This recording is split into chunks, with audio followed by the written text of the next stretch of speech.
U.S. Secretary of State Antony Blinken says he had a frank conversation with Benjamin Netanyahu about the new Israeli government's plans in their meeting in Jerusalem Monday evening.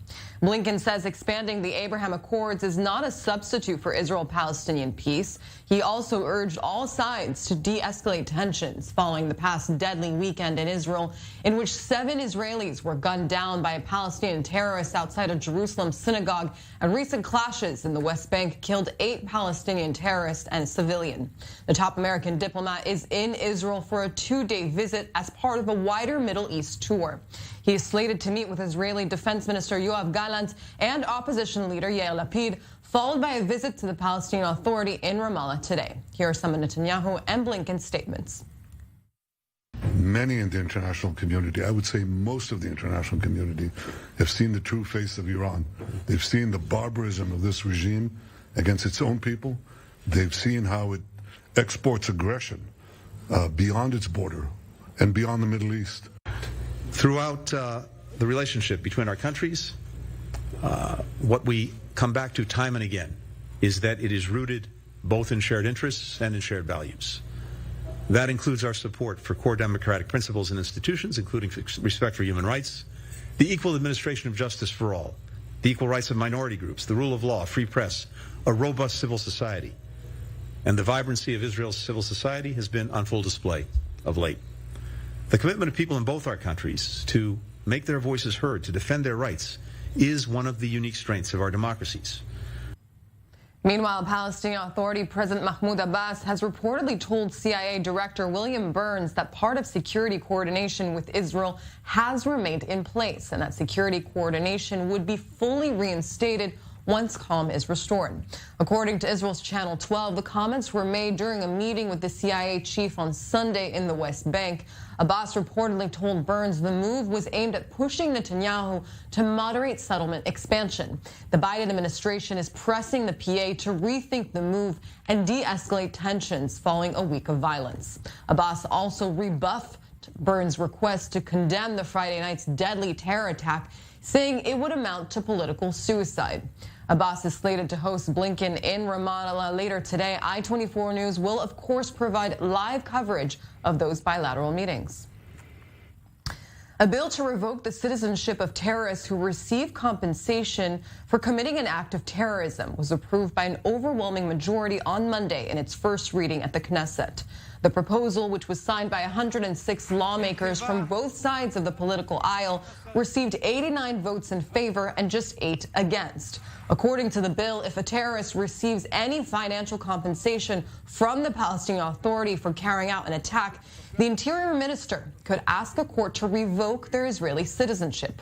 After serving their sentence in Israeli prison, the Palestinian terror convict would be deported from Israel to the West Bank or the Gaza Strip. Lawmakers argue that the payments made by the PA legally liable for the convict. The PA has for decades paid stipends to Palestinians who have carried out attacks against Israelis. Israel views the policy as a pay-for-slay scheme and has enacted several punitive measures against the Palestinian Authority for it. And joining me now is Professor Etan Gilboa, head of the Center for International Communication at Bar-Ilan University and senior fellow at the Jerusalem Institute for Strategy and Security. Professor, thank you very much for joining us this morning. Happy to be with you. I want to ask you first, what are your thoughts on Blinken's meeting with Netanyahu yesterday? A very interesting meeting. I would say that the most important contribution or the message that came out of his meeting, as well as the meetings of other top senior officials in the United States responsible for national security and foreign policy, is dissatisfaction with the plan for judicial revolution in the relations between the government and the Supreme and the judicial system. And Blinken is here to check whether or not Netanyahu is in control of his government and would be able to curb the more extreme elements in his coalition, and to warn that the United States would be dissatisfied with any changes in relations with the Palestinians and also with the judicial revolution. And speaking of that dissatisfaction, pardon, do you think this is the beginning of the deteriorating ties between Israel and the U.S.?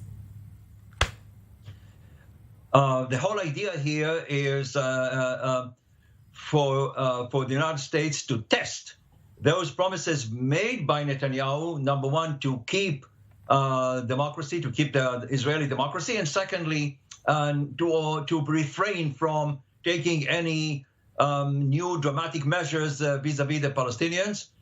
The problem with Netanyahu is that he does not have much credibility in American eyes, and so they are giving him a chance to prove that he is in control and would not jeopardize what the United States considers to be their most important interests and values. Abbas is meeting with Blinken today. What do you expect to come out of that meeting? First of all, we need to say what the United States and Israel agree on. For the first time in 10 years, since the beginning of negotiations between the United States and Iran on a nuclear deal, the two sides not only agree on the goal of preventing Iran from becoming a nuclear power, but also on the ways. The United States and Israel adopted different approaches to that goal. The United States emphasized diplomacy. Israel said diplomacy would not work, agreements would not work. Today, for the first time, there is much agreement that negotiations and a potential new deal are not forthcoming, and therefore I think Netanyahu asked Blinken, and I don't know the answer. What is the U.S. plan B? What is the plan now to accomplish that goal of preventing Iran from becoming a nuclear power? This is the main issue the two countries are mostly concerned about. Abbas reassured the CIA chief that Palestinian security cooperation is still ongoing with Israel, despite the announcement of severed coordination. What does that mean exactly? First of all, yes, immediately after the horrible terrorist attacks in Jerusalem, and before that, the action taken by Israel to eradicate terrorist groups in Jenin, Mahmoud Abbas announced suspension of the security cooperation with Israel. But we know that on this issue, there has always been a gap between what they say and what they do. And after that announcement, Israel said that some security cooperation continues. Blinken criticized Abbas for saying that he was suspending security cooperation. Security cooperation is beneficial to both sides. The Palestinian Authority depends on security cooperation with Israel. But the main problem is not security cooperation, is the lack of control by the Palestinian Authority over certain areas in the West Bank. The Palestinian Authority lost any control over Jenin and parts of Nablus, which forced Israel to take actions against those terrorist groups in these cities. So security cooperation continues, but it is not sufficient. Professor Etan, I want to thank you very much for joining us today.